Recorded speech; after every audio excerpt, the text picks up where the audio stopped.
Welcome to Kenton Teaches. Enjoy the video. You begin by preparing 1/2 cup white sugar and 4 cups water. This makes a 1 to 4 nectar solution. Once mixed and cooled, fill the feeder only 3/4 full so spills are minimal. Meanwhile, set a shallow dish under the feeder location. This becomes the moat. Make sure the dish is clean and stable.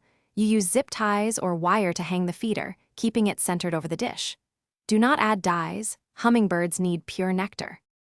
Once the feeder is hung over the dish, you add about 1/4 inch of water to create a continuous water barrier.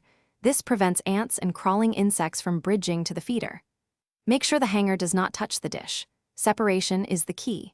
You can add a tiny floating platform, like a cork, so bees can land without reaching nectar, but keep it minimal. Position the setup in partial shade to keep nectar fresh longer, and check the water level daily. You finish by testing stability and accessibility for hummingbirds. Offer nectar and watch from a distance. Replace nectar every 3 to 5 days and deep clean the feeder weekly with hot water. Never use soap. Maintain moat water daily, removing debris and algae so the barrier stays effective. If ants still appear, make sure the hanger does not touch leaves or branches, refresh moat water, and clean any sticky residue on the hanger. This usually restores the barrier and keeps ants away. Thanks for watching. Please subscribe if this video was helpful.